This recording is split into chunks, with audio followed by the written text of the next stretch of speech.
Hi everybody. So I am all packed, getting ready to go.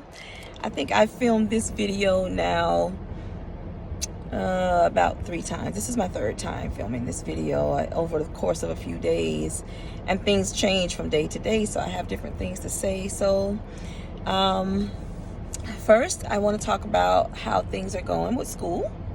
So these are some things that you can expect if you attend NSU. So on my Instagram page, I posted a drug list of about 40 something drugs. One of my classmates, Augustine, thank you so much, Augustine, for caring. Really, I appreciate that. So he called me to say, hey, Kobe, that's the wrong list. So that list grew to about 50 drugs and gases. So we have to know all the information on that sheet.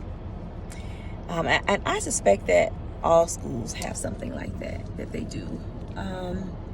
Anyway, not only do we have to know everything on that drug sheet, like for instance, let's take one drug, propofol. So propofol is also known as Diprovan, and it's a diisopropyl. I hope I said that right. And the concentration in each bottle should be around 10 milligrams per milliliter, and the average, the IV dosage range is from 1.5 to 2.5 milligrams per kilograms. So you have to know all of that information for about 50 drugs and gases, right? And I'm studying it as if I have to know every single thing, not like there is a multiple choice or anything like that.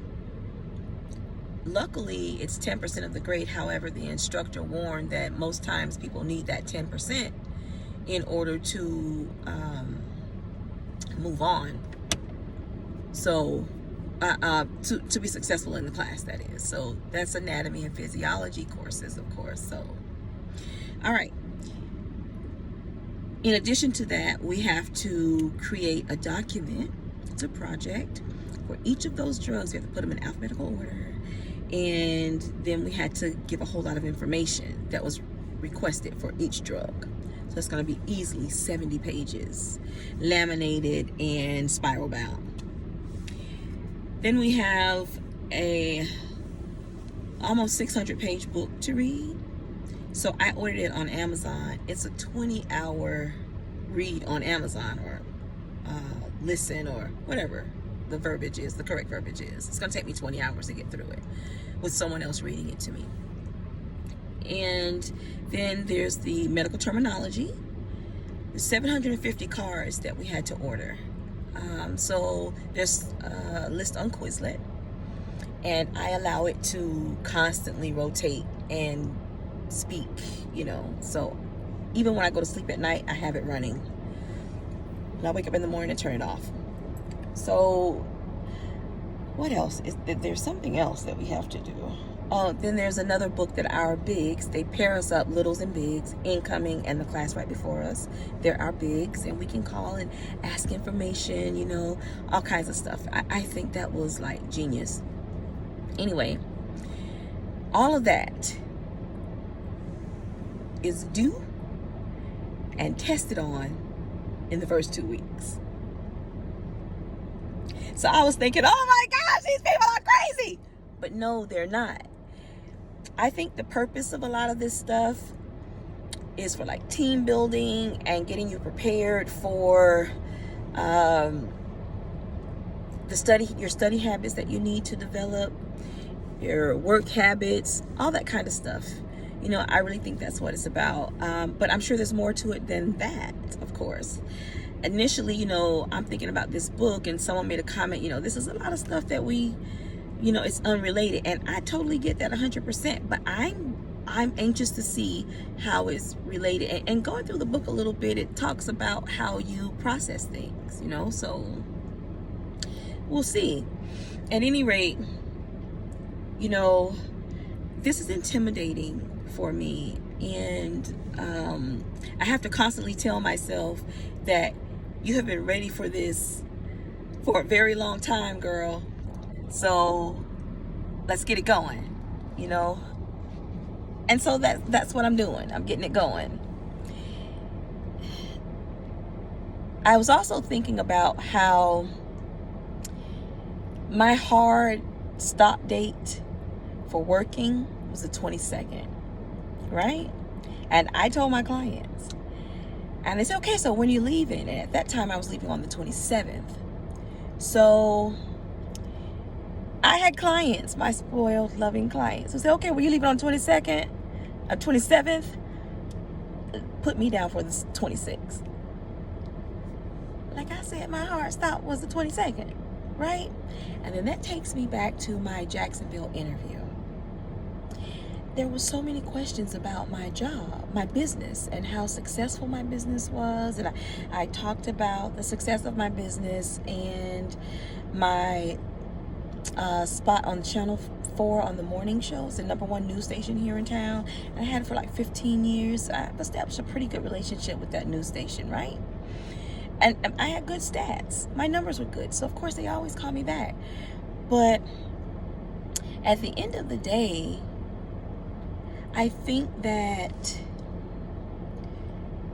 the two gentlemen who interviewed me were probing for other things. Like, is she going to be able to stop working here in Jacksonville and give all of her attention to school? They asked me that, and I said yes, and I gave my reasons why, but I made it on the alternate list. Now, I had already promised Dr. Leclerc, Professor Leclerc, that I would attend Fort Lauderdale, but I didn't know that the cost of living was so high there.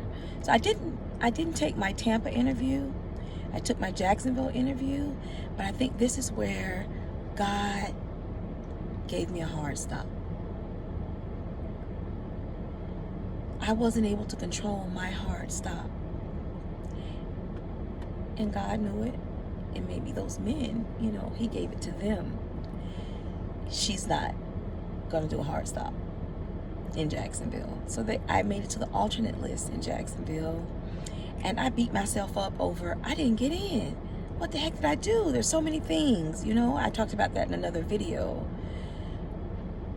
But they had the insight that I didn't have. And I think it's important for me to say this because, you know, at universities everywhere, there are going to be many of us who apply, get an interview, and don't get in.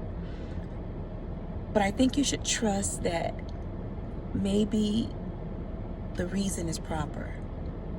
Maybe you do need to reconsider some things. Go back and reevaluate your approach, how you present your application and things like that. Something you needed to change. I've spoken to many people who say I didn't get in. This happened and that happened. So you got to try again and try again, right? Because you only need one. And I got that one, but it was for Fort Lauderdale, and that's where I need to be. So I gotta first say thank you to God, thank you, Lord, for ordering these steps.